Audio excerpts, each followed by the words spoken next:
Well, Sam, you're a man of all trades around the Meadowlands. What is your position here at the track?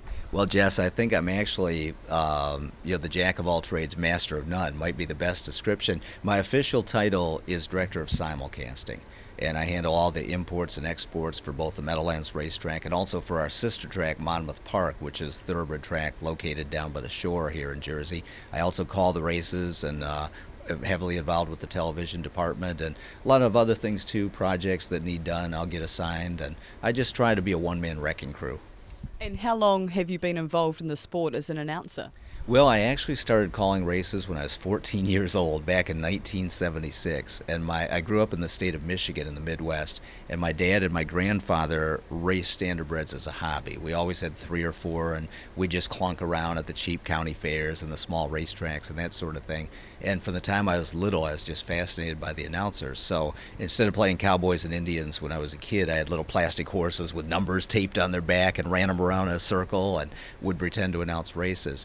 So when I was 10 years old, my family went to the Little Brown Jug. Or no, I was 6 actually. The first year we went to the Little Brown Jug in Delaware, Ohio, and I heard Roger Houston announce, who's a legendary announcer in North America, and he was great. And I thought he was the best that I'd ever heard, so I tried to mimic him word for word. And when I was 10, I wrote him a fan letter and told him I wanted to be an announcer and sent him some tapes of a 10-year-old kid running his little plastic horses around in a circle.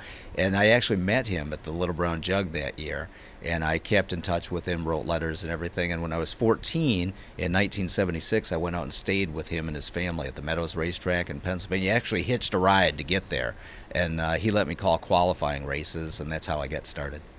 So, how long have you been at the Meadowlands? Was that always a goal to be here? Oh, sure. This is larger than life. I mean, the Meadowlands is the mecca of harness racing in North America. And I worked at tracks in Michigan and Ohio, and I mean, this was just a pipe dream. And in 1998, one of the announcers here at the Meadowlands had laryngitis, and they needed somebody to fill in for a couple weeks. And Stan Bergstein, who's the president of Harness Tracks of America, recommended me. So a guy from the Meadowlands called and they said, "We've never heard of you. We have no idea who you are, but Stan Bergstein recommended you, so if you want to come out here for a couple weeks and work, we'll hire you." And of course, that was like beyond my wildest dreams. It's like a guy from the CBA getting to play with Michael Jordan in the NBA. It was great. How do you deal with the pressure of being a commentator and announcer here? Well, after a while, Jess, you kind of get immune to it because we have so many big races. And I mean, I always, get up for the Meadowlands pace and races like that. And you want to be accurate. I mean, there's a lot of people listening and a lot of people paying attention. And a certain amount of pressure is good because it keeps you on your toes. But it's never something that I've had a lot of issues with. I worry more about the coordination of the races and the simulcasting and the operations and that we don't drop the ball with something with TV than me actually calling the races. And in your time here at the Meadowlands, is there any memory that stands out, any horse, trainer, driver or race? Just to be involved with the top level of the sport is, like I say, beyond my wildest dreams. And the racing is so good here, and we've had so many fantastic races that I've been a part of. I think probably the greatest race I've ever seen, and a lot of people agree it's probably the greatest race in harness history in North America, was the 2008 Meadowlands Pace, where Some Beach Somewhere suffered his only career defeat to Artificial, and that was a race that was just unbelievable. It looked like the last lap of a NASCAR race at Talladega. There were horses all over the place, and it was just a fantastic race.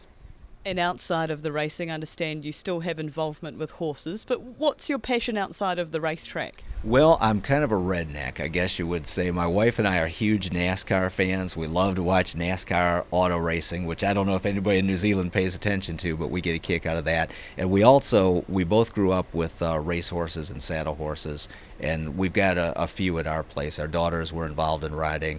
My wife has a paint show horse that she shows Western pleasure and enjoys, and I've got a retired standardbred that I do some local yokel barrel racing on and pole bending, but I'd about rather ride horses than anything else. And I also like to run. I run quite a bit. You wouldn't know it to look at me, but if I didn't run, I'd weigh 350 pounds.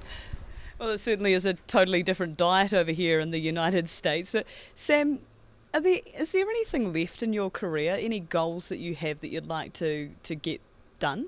That's an interesting question, and honestly, I can't say that there is, Jess, for the simple reason, once you've worked at the Meadowlands, I mean, that's the top echelon. And I've also, because of working here, been able to do television work at the Little Brown Jug, so I'm involved on the fringes and that. And my favorite time of year is Lexington, Kentucky in the fall for the Red Mile Fall Trots, 2 weeks of Grand Circuit racing. And I just love it down there. And that's, like I say, what I look forward to every season. I've never really thought of personal goals. I just wanted to be able to support myself and my family in this industry. I would have been very happy working at a small track too. And I've just, focused on trying to be a good husband and a good father. Haven't always been, but that's kind of been my main goal in life. And the stuff in horse racing is great, but no, I don't really have any future career goals that I can point at. And as the director of Simulcasting, announcer, commentator, where does your job satisfaction come from?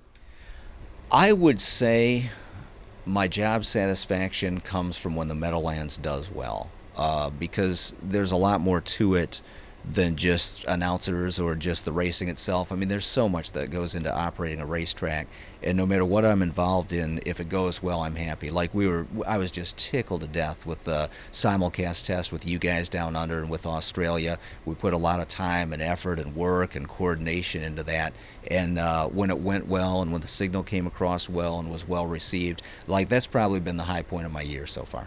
Well, Sam, you've been a great help to us. Your team has been amazing and treated me so well over here. Thank you for your hospitality, your information, and hopefully we can see you back home sometime. That sounds good, Jess, and we've enjoyed having you here, and for you to take the time to travel across the pond and come visit with us, we really appreciate the support. It's been my pleasure, Sam. Thank you. Thank you.